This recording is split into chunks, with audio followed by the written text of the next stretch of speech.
y regresamos con uno de los segmentos más importantes del programa, la salud mental. Y actualmente no podríamos decir que está de moda, pero sí que es frecuente encontrar información y también conocidos que hablamos de TDAH.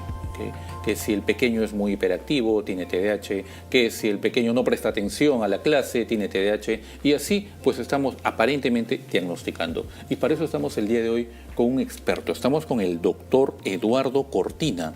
Él es médico psiquiatra, coordinador de psiquiatría y psicología de la Clínica San Felipe. Bienvenido, doctor, ¿cómo está? Hola, doctor, da mucho gusto. El TDAH, ¿qué es?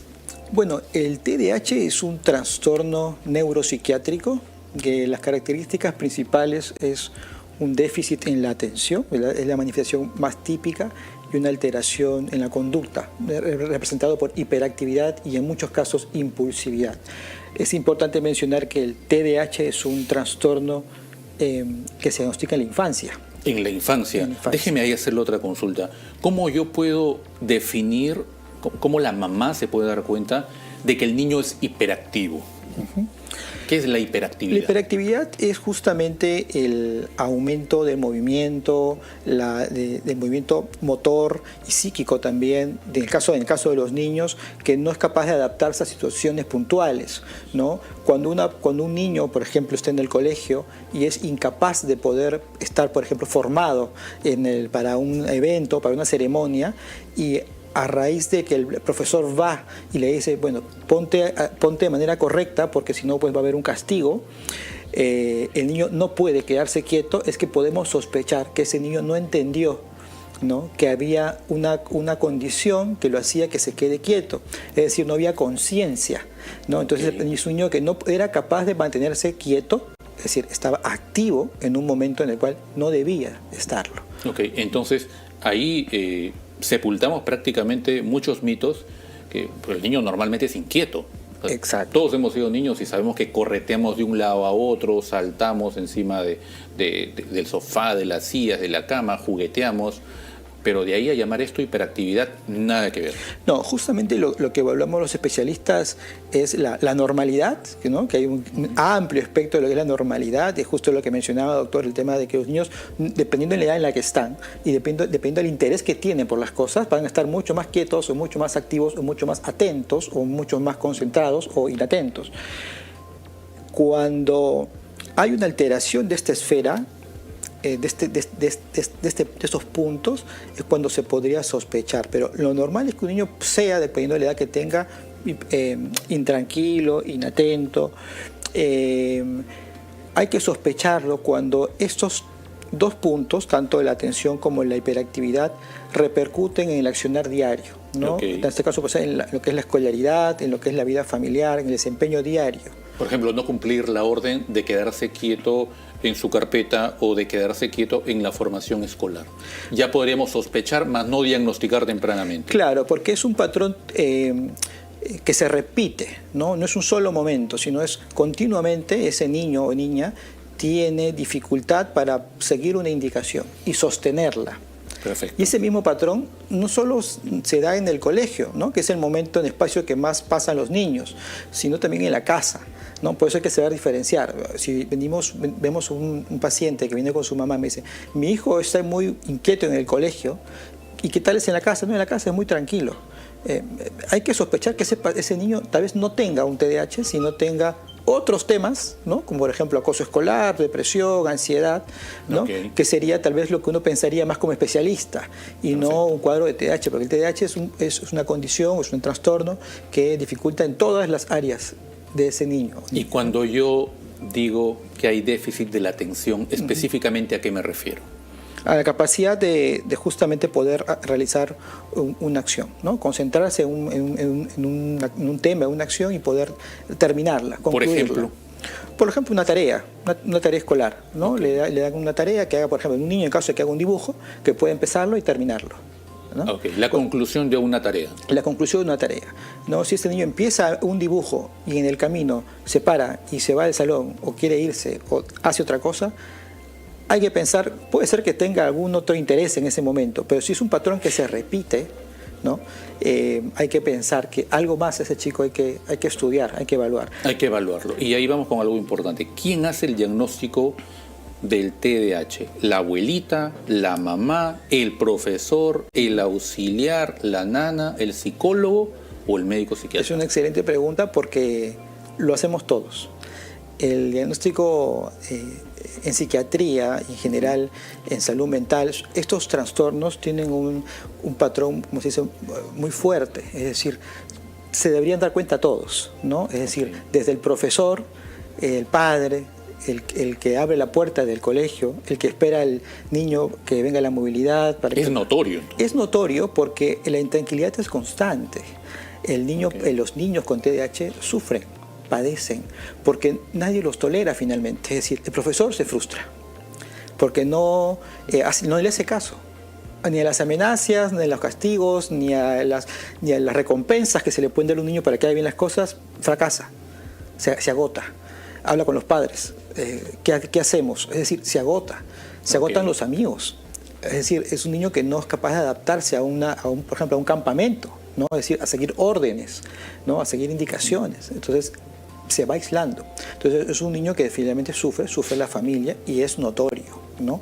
Por eso siempre que un paciente, cuando ya llega a la edad de adolescencia, adulta, me viene a mi consulta y dice, tengo TDAH, porque me han dicho, o yo he visto, me he leído, yo califico para TDAH, es muy importante historia clínica, porque a ver si ese niño ha tenido una biografía adecuada o si realmente ha tenido un patrón de disfunción conductual, ¿no? Una mala escolaridad, ¿no?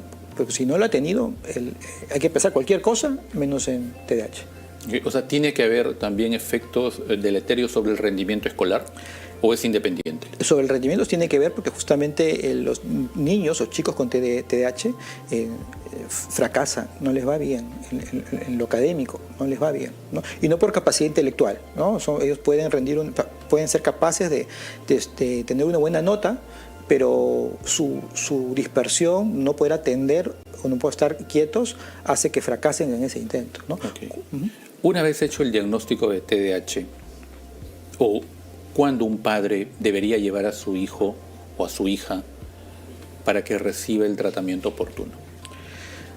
Desde el momento en que ya se empieza a sospechar, como mencionamos, de esta disfunción en la vida diaria, y se hace una evaluación y se hace un diagnóstico adecuado, los pacientes deben iniciar ya procesos terapéuticos, ¿no? En este caso es la psicoterapia, que ayuda mucho a manejar todo el tema de la conducta, a través de la terapia cognitiva-conductual, que es lo más actualmente probado que funciona, y en algunos casos la terapia psiquiátrica, que es la terapia psicofarmacológica, ¿no? Okay. Pero desde el momento en que se sospecha, se debería hacer un diagnóstico que no es de una sola consulta, ¿no? Es un diagnóstico que hay que ser muy cuidadoso, porque decirle a un paciente que tiene TDAH, le estás diciendo que tiene una enfermedad, un trastorno, perdón, que va a ser crónico. El TDAH no se cura. No tiene cura. No tiene cura, hasta el día de hoy no tiene cura. El trastorno, como la mayoría de trastornos en salud mental, no tiene una sola causa, es multifactorial, ¿no? Entonces no sabemos a dónde darle, ¿no? Porque a veces los pacientes quieren saber, doctor, ¿y en qué parte está mi falla? ¿Dónde está fallando? Dígame dónde. ¿Y se sabe qué está fallando? Bueno, la ciencia ha avanzado, cada vez se hacen más estudios, cada vez se conoce más que el TDAH tiene una explicación genética muy importante, ¿no? A través de los estudios que se han hecho con chicos adoptados, ¿no? Cuales han tenido padres con TDAH y ellos no han presentado el cuadro, padres que sí los han tenido. O sea, es hereditario. Hay un factor, claro. Lo que se está viendo actualmente es que hay un factor hereditario importante, ¿no? Siempre en salud mental o en psiquiatría se mezcla, como en otras especialidades, se mezcla la genética con el ambiente. Si está la predisposición genética y está la alteración ambiental, es muy probable que un paciente haga un TDAH, como otros trastornos en psiquiatría, ¿no? Pero hasta el día de hoy no se conoce que existe una causa única. Se conoce tal vez estructuras cerebrales que pueden estar afectadas, ¿no? Como el área prefrontal, áreas corticoestriadas que tienen que ver justamente con la atención, con el planeamiento, con la motivación, con la recompensa, ¿no? Que es lo que falla en el paciente con TDAH. Son chicos, hablando de los niños, que no tienen conciencia de lo que es la recompensa, no tienen conciencia de lo que es la situación. ¿No? Y eso es muy importante porque los niños, cuando ven conmigo en TDAH entra a la consulta, es muy notorio. para un especialista bien formado, es muy notorio.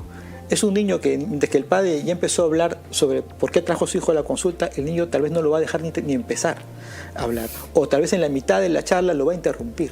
Podríamos decir de que si mi niño o mi niña acepta una recompensa, descarto el TDAH. ¿Perdón, qué? Una recompensa. Sí, porque de manera constante, ¿no? Es un patrón, si es un patrón repetitivo, uno le dice, ok, hijo, vamos a ir al doctor, ¿no? Quédate tranquilo, quiero explicarle lo que el doctor quiero que escuche, quiero explicarle, y el niño pues lo escucha, pero en el momento de la consulta lo interrumpe. Ok, pero si le dice, vamos al doctor, estamos en la consulta, pero mira que si tú te quedas tranquilito y saliendo de acá te voy a comprar un juguete y el niño obedece, no es TDAH. O difícilmente lo es. Hay que pensar que tal vez no lo sea, ¿no? Okay. Hay que pensar, hay que buscarlo. Por eso la consulta no se hace el diagnóstico de una sola consulta, sino en varias, porque podría ser que en esa consulta el chico pueda ser más flexible, pero lo común es que no, que el padre fracase, ¿no? Fracase en el intento. Tenemos una llamada, doctor, nos llama Matilde. Hola, ¿cómo estás? Buenas tardes. Muy buenas tardes, doctor. Quisiera su opinión sobre esto. Tengo un sobrinito de 4 años que es sumamente inquieto, corre para allá, corre para acá, no sabe estar tranquilo, pero sin embargo veo que esto, por decir, le enseña mucho al niño porque sabe el abecedario, la vocal, y sabe contar, creo, hasta 100. Y en ese aspecto sabe todas esas cosas, pero es muy inquieto. Cuando tenemos una reunión familiar, corre por entre las piernas de las personas, pero no para quieto. Quisiera su opinión, por favor, gracias. Bastante frecuente esto, ¿no? Sí. Pero que sepa el abecedario y que sepa contar del 1 al 100 a los 4 años. La verdad que muy bien. Yo lo aprendí a los 6. Sí, la verdad que muy bien. No, o sea, el hecho de que sea inquieto no hace uno el diagnóstico. Okay. Sí hay que evaluar si es un chico que está inquieto. Creo que entendí que en algunas situaciones se ponía más inquieto. Había que pensar en otras cosas, ¿no? Por ejemplo, que puede haber un cuadro más del estado de ánimo, que a veces los chicos se ponen mucho más inquietos cuando no se sienten bien emocionalmente, ¿no? Hay que juntar ahí si la inquietud es también, como mencionaba la señora, es en el hogar, pero también es en este caso en el nido, ¿no? Porque es un niño de 4 años, ¿no? El TDAH se manifiesta, para un poco responder a la pregunta del público, es que se puede manifestar de los 3 años en adelante, pero la clínica, es decir, la que uno puede ver los síntomas, es desde la que inicia la escolaridad, porque recién es el momento en el que el niño empieza a socializar, ¿no? Empieza a tener algunas normas, empieza a tener un horario, empieza a tener otros amiguitos, entonces empieza a tener justamente que cumplir patrones que el paciente con TDAH no puede cumplirlos. Okay. ¿Hay tal vez algún temor respecto a la medicación frente al diagnóstico de TDAH? ¿Esta medicación se da siempre o solo en ciertos casos? Sí, ese temor forma parte de un gran prejuicio que existe en los pacientes que van al psiquiatra en general, no solamente con los niños que tienen TDAH. Paradójicamente, se conoce del TDAH más por un experimento que fue a mediados de siglo, en que se usó anfetaminas para tratar el dolor de cabeza de chicos que habían sido intervenidos con punción lumbar por encefalitis, ¿no? Okay. Y se inició una anfetamina. Se dieron cuenta que el dolor no pasaba, pero estos niños mejoraron mucho en su atención y en su concentración y fueron niños mucho más tranquilos. Se les quitó la anfetamina, en esa época de la fencebrina, no me acuerdo, y mejoran. No, se les quita el estimulante y empeoran. Ahí iniciamos el tema de que los estimulantes habían sido un gran hallazgo, pero por prejuicio de la sociedad de medicar a los niños, 30 años estuvimos sin medicamentos para esos niños, ¿no? Y después del año pasado, del año 60, empezamos a hablar ya de lo que era el metilfenidato, que es lo que más usamos para tratar a los pacientes con TDAH, y hoy por hoy es una solución. No hay efectos secundarios a largo plazo importantes. ¿Cuál sería la consecuencia de no tratar un niño con TDAH? Que persista su patrón y que sea un niño que tenga grandes frustraciones a nivel académico, luego cuando crece a nivel de educación superior, ¿no? Chicos que no pueden tal vez ingresar a una universidad o que pueden fracasar en el hecho de formarse como profesionales. El paciente no medicado también se ha visto en adultos ya que tienen mucho más chance de estar desempleados, ¿no? O sea, es un trastorno que trae mucha repercusión. Que te va a retroceder en tus logros personales durante la vida. Por supuesto, incluso se ha visto que la esperanza de vida de un paciente con TDAH es mucho más baja que cualquier otra persona, ¿no? Porque el TDAH tiene mucho más riesgo de hacer depresión, de hacer ansiedad, de hacer cuadros psiquiátricos asociados, ¿no? Qué lamentable, doctor. Bueno, doctor, para finalizar el tema, que es muy importante, ¿qué consejo le daríamos a los que nos están escuchando en este momento y tuvieran la sospecha de alguno familiar niño con TDAH? Sí, primero no tener temor a la consulta, ¿no? Alejarse de los prejuicios, del miedo de acudir a un especialista en salud mental, informarse bien, porque un diagnóstico oportuno va a mejorar mucho la calidad de vida de un niño y el futuro, ¿no? Es decir, el futuro, que tenga una buena adolescencia, que tenga una buena adultez, que sea un profesional, que sea una persona que pueda cumplir sus sueños, ¿no? Entonces es importante que los padres acudan a un especialista, que sea el mejor consejo que puedo dar. Perfecto, doctor.